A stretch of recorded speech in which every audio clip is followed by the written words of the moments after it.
Yo, welcome back, YouTube. Welcome to one of my first games of the set. This game, I went absolutely fucking crazy. Stay tuned until the very end for my Maokai 3 Osama bin Laden up the entire place. And we're just gonna get straight into it. This game was live on stream. Shout out to Aspect for tapping in on stream. Appreciate the love. Shout out to every single subscriber on here. I don't have that much time to play that much TFT. So when I have the opportunity to play, I'm going to pop the fuck off. And this was just a crazy game. I played this game absolutely perfectly. I'm still getting accustomed to the new set. Once I learn this set, it's over for these tier 1, tier 2 fucking chuds, man. And Box, if you're watching this video, go fuck yourself. Everyone on here is in the Box bootcamp but me. But it's cool, man. It's cool. We pave our own path. You know, we're on something different. We're not following the trend like everyone else. I don't want anything to do with Box. That guy's a fucking loser to begin with. Getting into the game. What I noticed about this game, I didn't even really scout because I was just disrespecting the lobby. I was just like, fuck you guys. I don't care. I did scout and it was a pretty weak lobby. But I usually don't scout. I just disrespect the players. Scuttle crab. Now, this one, it's not great, but it's not bad. I mean, typically a 2-star, 2-cost frontline is typically good, even if it doesn't have traits in. So, it's fine. I think my Caitlyn will just be able to carry me the entire time. Caitlyn's a very strong unit early game. When you cash out, you're able to play for maximum cap. That's the way that you should play. Again, I'm still new to the streaming shit. I'm still new to Twitch. So give me a moment. I need to get my setup ready. Now I'm just have to manually check and read the chat. I need a second monitor. So I'll be preparing for that next stream. And just making better content. And if you guys want to see my live reaction, just let me know. Because I have it on times 2. You know, typically people really don't like watching the full game on 1x speed. Maybe it's different for Twitch streamers, but typically on 1x speed, people don't have time for that shit. You know what I'm trying to say? Me included. Like when I watch someone, I want it to be on times 2. Because this is a TFT, this isn't League of Legends. There's a lot of downtime. And I'm going to complain about this every chance I get. I'm going to climb high enough to where I can play box and just expose what an absolute fucking degenerate loser this clown is. I understand that I'm disliked by the TFT community, right? But at the same time, I feel like this would be the perfect chance to shut me up. And this is what I'm saying. I don't respect shit like this, man. I don't respect shit like this. When I'm calling people out and they're not accepting the challenge. Again, I've said this from the very beginning. I will fight anyone in the TFT community. I would love to beat Box's ass. Over here, the scuba. You know what I'm saying? This is the best animation in the entire game. That's actually my favorite unit now. Just because of the scuba. It's not as good as Wajan Iverson's scuba, but it's okay. And again, just playing strongest board every single turn. Just playing strongest board when you're playing Warpath. With positioning, I'm still not sure. You know, this client is still so laggy. It's hard to do roll downs. It's hard to do transitions. Typically, I'm very fast on transitions. That has a lot to do with me being already familiar with the set and me being familiar with the units that I'm supposed to play, so I can just roll everything down. You know, this just comes with time. This comes with playing hundreds of games. But even if I'm not familiar with it, the TFT Academy overlay is not working. This guy needs to go, man. Like, this guy is representing TFT. Us as a society, we are moving backwards. It's just bad, bro. It's just not good. And you have to take this. This is one of the most broken ones. I get a free Kog'Maw 2. It's just you have to play it. Now, you would love a frontline one. Because this is kind of useless. It's still good, but it's kind of useless. Just because, like, you're not able to put items on him. And if you do, you have to remove the items from the Cinderling, which you don't want to do. This Cinderling unit with the 3 Rift Beast buff is actually really good. And Coronation just makes the most sense here. It just makes the absolute most sense because you're playing for max cap. You want more units on your board. This is an item immediately. Golden Gamble is also good, but this is like the maximum cap. If you miss on Golden Gamble, it's it's okay, but it's not that great. If this is just a guaranteed +1 plus an item on top of it, which I think it's insanely good. And I swap items over to Kog'Maw. This makes the most sense. I swap over items to Kog'Maw. It's a 3 cost. Suddenly it's a 1 cost, even though it has Rift Beast, even though it has Hunter. I mean, you gotta give the man credit where the credit is due. When he streams for 13 hours, right? You gotta give him props. You have to give him props. Bayla character got in the Box Bootcamp over me. Everyone got in the Box Bootcamp over me. Fuck Riot Games, bro.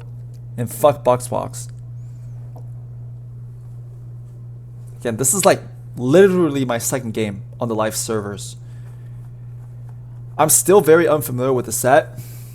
I would love to play reroll. I would love to play a more variety of comps, but as of now, I just haven't done enough studying. I haven't played enough games to familiarize myself with what's actually good.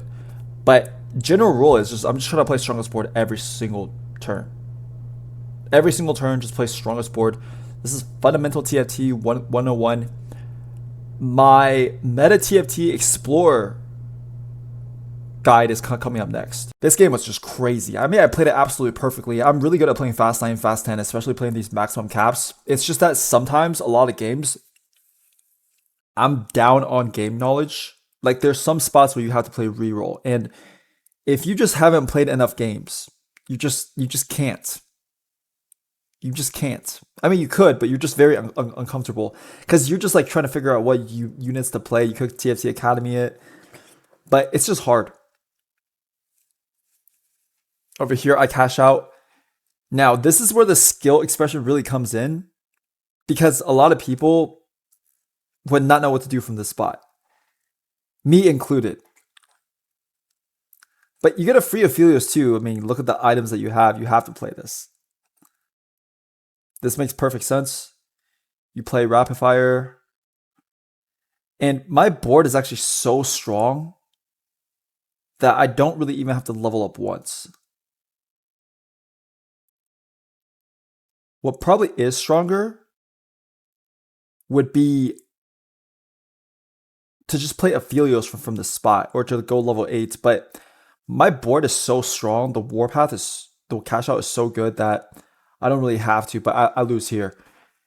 I mean, this unit is just ridiculous. This emblem is just ridiculous. And all of these are okay. Like, I'll just probably take, invested. It's an insta-click. I mean, you insta-click that there. You're so strong. You're going to be getting 3 rerolls every single turn. You can sack this entire stage. And this is just TFT 101. You are able to sack the entire stage. You're able to play greedy TFT.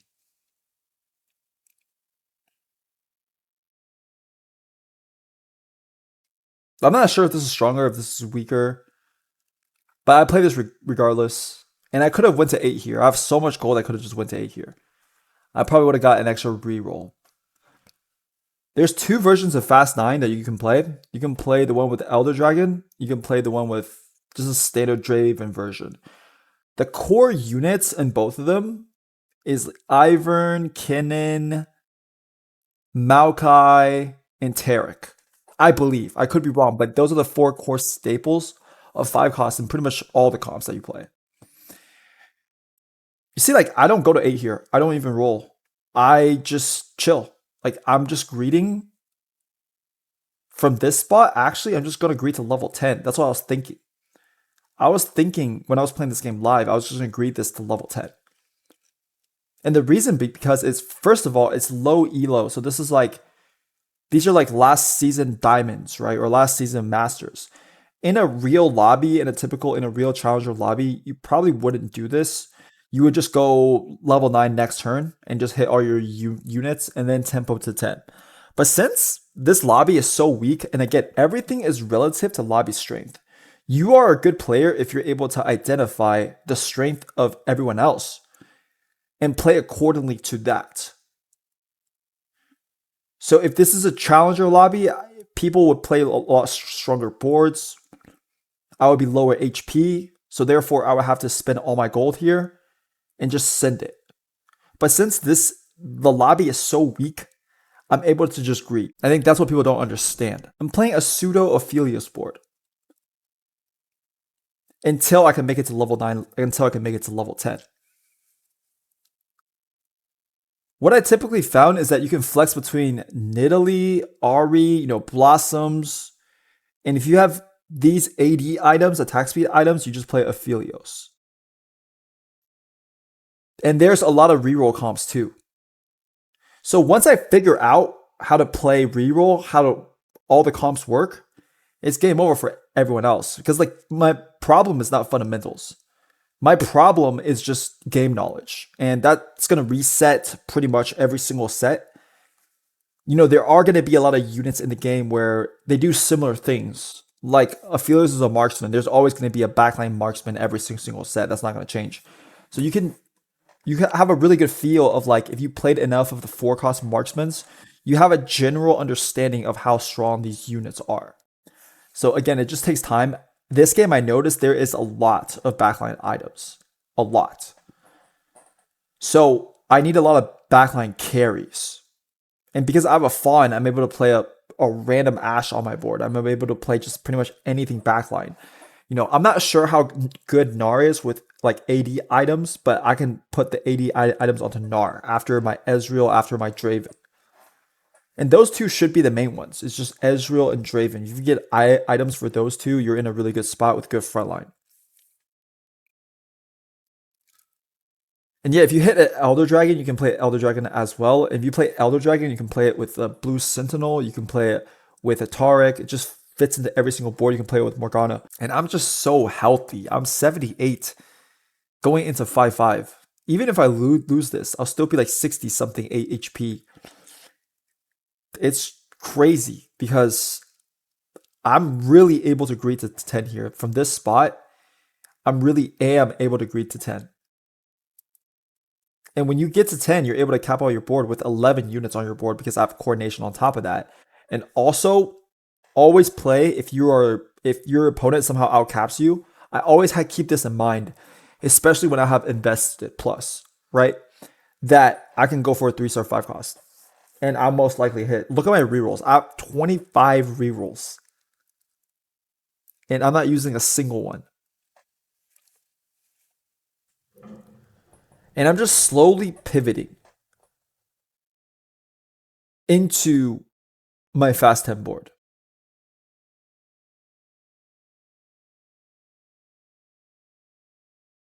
But I just want to give as much free educational content to the TFT community as I possibly can. So these fucking scam artists like Broseph, like Sub-Zero Arc, don't earn a single dime from scamming new players. Because every single set, there's going to be new players that want to get better at the game. And what Broseph does is he's going to give you a free video. And then he's going to charge $1,500 for coaching. It's shameless. It's just absolutely shameless. Like, this guy needs to be put down in game. Like, these are some of the worst, these are some of the most degenerate people in the community. It's just Boxbox, Broseph, and these people. It's shameless. And over here, I have 30 rolls on level 10. And this is why you need to roll on 6-1 or off interval. Because first of all, the client is laggy. Second of all, you have infinite gold that you need to roll and you need to hit all your units. You have all the items that you need to put on. And it's just going to be too hard. The transition is going to be too hard. You're not going to be able to hit. And you need that extra life. 16. You need that extra life. You do. And for this set, you just want to buy out. If it's an acceptable charm, you just want to buy it. Because it's going to take... You do not want to lose your shop slot. You just don't. You want to have 5 shop slots open as soon as you possibly can to increase the chances of you hitting your entire board. And I hold Maokai here. I am going for the 3-star 5-cost out. I hold Kinnons. I hold Maokai's. Now, Kinnon is probably going to be really hard to hit. And Maokai is going to be hard to hit. But when you have so much gold, when you have 13 rerolls, when you are basically just like capped out, you're basically able to play whatever you want. I'm holding Dravens. I'm just holding everything you possibly can. And I'm not actually sure who's a stronger tank. Is Taric a stronger tank? Is Maokai a stronger tank? I don't know. Again, that's something that I need to play more and learn more about the stats to truly understand. My board looks insane. My board looks crazy. I think I might have won this game without it, but it's still super cool to see. Maokai 2, rolling down, holding everything. Reroll shop with all 5 costs. And I just I realized here that I'm one off of Maokai. I'm one off of Maokai. I'm just freaking out in the chat. So I'm just like, I'm one off Maokai. I'm one off Maokai. This shit's crazy. I'm saying this in the chat. But that's, I don't know. Hopefully this is good. If this is shit, if I lose with this video is going straight to Riot. I am the tree. I swear to God, Riot Games. Riot Games, if I lose with this.